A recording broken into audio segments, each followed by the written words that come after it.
he was he was the son of a nobleman, but his father was poisoned, and he he took over all that was left. Everybody left his tribe except for some women. So he led these women from the time he was an 11-year-old boy to the time he grew up. He was actually captured and put in prison for a while, but eventually someone worked for his release. Like Attila the Hun, I didn't mention this about Attila, but Attila the Hun and Genghis Khan also had older brothers. They killed their older brothers who disagreed with them. Genghis Khan started off, he got one tribe on his side, used that tribe to help conquer another tribe, then did what had never been done among the Mongolians. He got them all united. Then once united, he fanned out, he went into China for a while and took part of China, but also he spread westward into Europe, got as far as Poland before, and he fought with a Polish army. I don't know which side won, but I know that when the battle was over, the Mongolians got word that Genghis Khan had died, so all the Mongolians went home. But he had the habit of going into a city and just slaughtering all the inhabitants. And one day he went to a town and thought he'd slaughtered all the inhabitants, but when he got out, he heard that some of the inhabitants had hidden away in basements and in wells and even in tombs, so they had come out once he was gone. He turned around and went back and slaughtered the rest of them. Your book mentions he just had a love for killing. He believed that God had called him to, similar to what Attila the Hun did. These Mongolians, again, would have destroyed Islam, except that a bunch of them converted to Islam themselves. Genghis Khan did not, I'll make that clear, but a bunch of his followers did. To give you some idea how tough Genghis Khan was, when they crossed the Tibetan mountains to get from Mongolia to the Muslim world, they got nourished from taking their pack animals, their donkeys and horses, opening up a vein in the leg of these pack animals and sucking the blood out of the horses' veins, then closing the vein up again and doing the same thing the following day. People like that are difficult to beat because they're afraid of nothing. Civilized people tend to get soft and fearful, and when a battle gets really rough, they'll tend to run. Uncivilized people, much harder. All right. They were brutal just like the Huns were, but eventually they became like the people they conquered. Eventually these Mongolians scattered, your book says disintegrated, and the Muslim empire, for all practical purposes, had at that point come to an end, because the Muslim empire fragmented. If you study world history second semester, I had a student, what about the Safavids? What about the Mughals? No, that's for second semester. So it's like you'll find out, you'll read more about what the Muslims did after Genghis Khan left. But basically, they remained fragmented, and they spent much of their time fighting each other. In fact, they spent more time fighting each other. The Muslim world reached its biggest extent about 200 years, and within 200 years after Muhammad died, and from that day to this, so he died in the 600s. I forget exactly, it was in the 600s. From the 800s on, the Muslim world has not taken very much more territory. They got all the territory they could get. And again, most of it was territory without any trees or bushes or undergrowth. All right. Now, what do Muslims believe? Now we've gone through the political history. They start off with the belief that there's only one God, and his name is Allah, and that Muhammad is his prophet. This makes them monotheistic. All right, now folk, I want to say, before any of you mentions it, I'm about to say does not always apply to all Muslims, because Islam, like every other religious group on earth, cannot make every one of its followers obey its rules. You know, there are always some Muslims who drink alcohol, and there are some Muslims who smoke tobacco. Yeah, Muhammad never ran into tobacco because it was unknown to him, but Islam generally teaches that tobacco smoking is wrong. But anyway, Muslims do not engage in games of chance.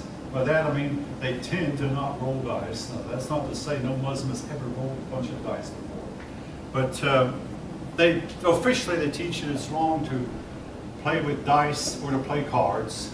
Cards are looked on as being games of chance. And with all respect, I want to say this in their favor, some of this has merit. Card playing can become addictive. Hopefully none of you know what I'm talking about. If you do, it can become addictive, and dice rolling can also become addictive, habit forming, and become a difficult habit to break. When my dad was a young man, he got hooked on playing cards, and he would not allow us to play them. We took it up for a while, and eventually got sick of it. I used to play a lot of free cell and solitaire on my computer, and eventually I got sick of it. I mean, there's these games, I mean, it's not just me, but even experts have said they are addictive. We don't know why. They have an addictive quality to them. No games of chance, all right, no alcohol. Now, folk, I've already mentioned how that some of your Muslim sultans and some of your Muslim high up would drink even to the point of intoxication. I want to state this though. No Muslim is any harder against drinking alcohol than I am, but there's a big difference between me and them. I believe this decision to smoke or drink or these other things should be made by each person individually and not dictated by a higher authority. Hopefully all understand what I'm saying. Or each of you make up your mind. Now, if you do take a drink and you develop a problem with drinking, whose fault is that? Yeah, one of you point your finger yourself. Now, I had a student tell me, no, it's the fault of the government that allows it. This man was from the Muslim world, by the way. He believed the government should stop everybody from drinking. I mean, that's the way he was brought up, and but I believe that no, it's up to me as an individual to make sure I don't take a drink. Now, what am I afraid of doing? I don't know for sure, and I'm not about to find out, but I suspected for most of my life that I'm what you call a dry alcoholic. A dry alcoholic is another person who has the gene for alcoholism. Now, this alcoholism is most of the time believed to be spread from father to child. If you're an alcoholic, you can spread alcoholism to your children, whether it's a boy or a girl. The reason I suspected, all right, my grandpa Cunningham never touched his stuff, but his brother, Uncle Sam, did, and developed a problem with it. My dad had no surviving brothers, but now I have 3 brothers. One of them took up drinking and quickly developed a problem with it. But another one, my brother, never touched it, but 2 of his children did, and one of his children developed a serious problem with it. Mixed alcohol with drugs and became bipolar. Terrible, awful. And her older brother, who told her his sister to drink, has always felt bad about it, because he was the one who encouraged her to drink. Anyway, what makes me think I'm a dry alcoholic? Well, several things. If you have an attachment for sugary snacks that's more than normal, that might be a sign. If you like candy and cake and things like that, that might be a sign. Or if you play card games on a computer, become addicted to it, then you might have a gene for addiction. Or if you're having trouble with your relationships and going through one failed relationship after another, that might be a sign that you have a problem with alcoholism. Yes? I just wanted to say that you can become addicted to basically anything. Say it loud. You can become addicted to basically anything. Besides drugs. Well, now, let me tell you, some people can drink alcohol and never become addicted. I mean, you can become addicted. You can, pretty much. It's not like necessarily addiction. That's still But there are persons who believe there's a gene for addiction. But yeah, sure. Yeah, and if you have that gene and you do these vices, you're going to become hooked on them, and it's going to be really, really hard to get off. But you can, even if you don't have a gene, you become addicted if you just keep on guzzling down, or if you run into life's problems that every one of us will have, and try to feel bad and try to ease your bad feelings, but guzzling it down. You're asking for it. Best way to handle it is to go ahead and endure the pain. I mean, and yes, the pain is real, and then go ahead and endure it. but don't try to drink down your troubles. You're asking for it. Anyway, I mean, again, Muslims do not believe in alcohol. They pray 5 times a day facing toward Mecca. The Muslims, some of them used to, when they were particular nomads, would carry 2 pieces of thread that were a slightly different color. When they could tell the difference, when there wasn't much light, the human eye could not tell the difference. But as it got lighter in the daytime, in the morning, when they could tell the difference, it was time to stop what they were doing and pray. They'd pray facing Mecca 5 times a day. All right.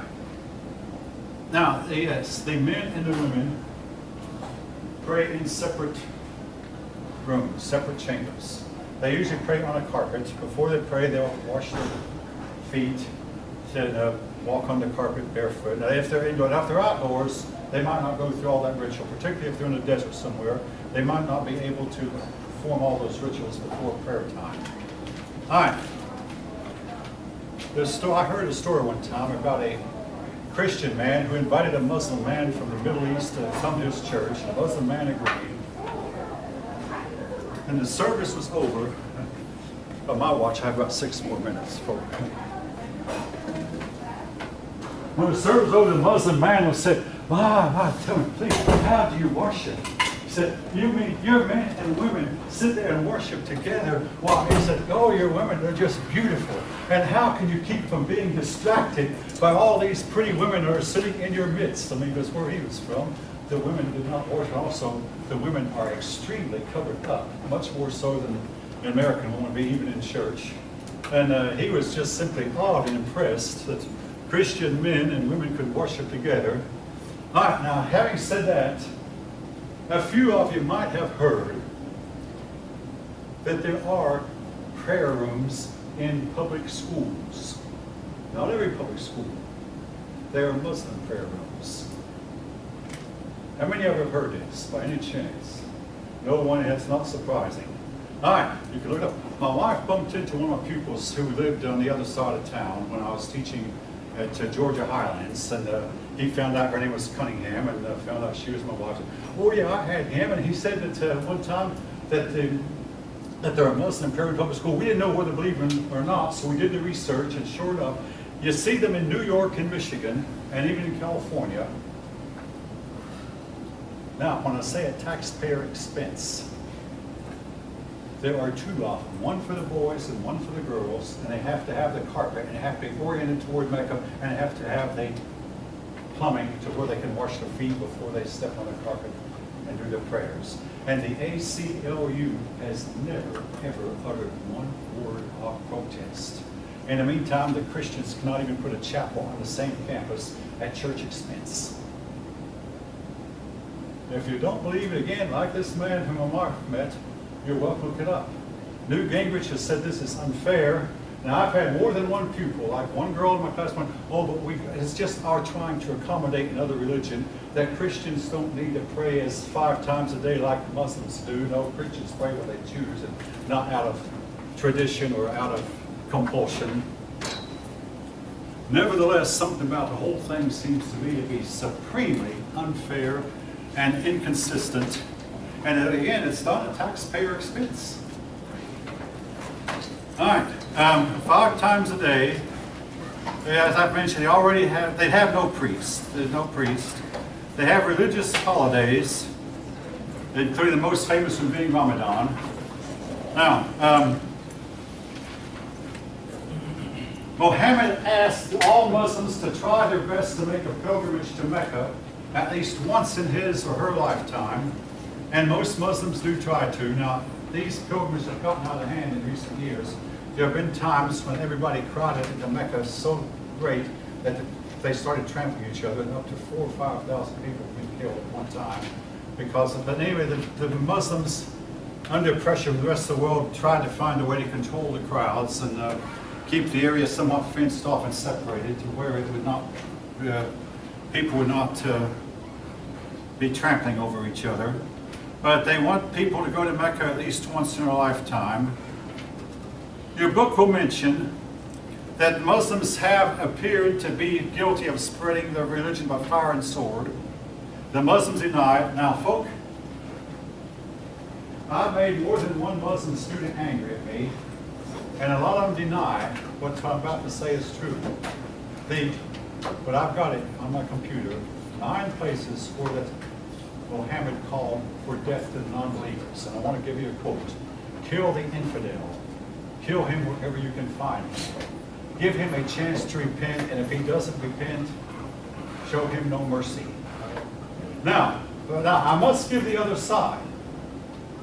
There is a group that says, oh, what he meant by infidel was kill the idolater and spare the Jew and Christian whom they consider people of the book. It's like anything else in any religious book, it's subject to interpretation. Now again, if you start looking this up, you're going to run into Muslim page after Muslim page where they either deny that it's there or where they can't deny it's there. They will say, oh, but he did not mean it that way. And also, I heard this morning for the first time, I don't know how true it is, but the original Quran did not have markings by certain words. But certain words in the Quran now have markings that mean it can mean whatever you want it to mean. It can mean this or can mean that. Now, one of the things the Confederate States try to do, I mean, if you deal with law, you're going to deal with a whole lot of legal double talk. I know it's getting close to time. A whole lot of legal double talk. The Confederate States tried to make sure that all their laws would be plain text and only have one possible meaning for every law on the books. They were defeated, of course, as all of you know. But their idea might have been good in that case. But as it is, you start dealing with law and attorneys and lawyers, and you're going to get a whole lot of legal double talk and legalists, which nobody knows what it means. It can mean anything that anybody wants to mean at the time.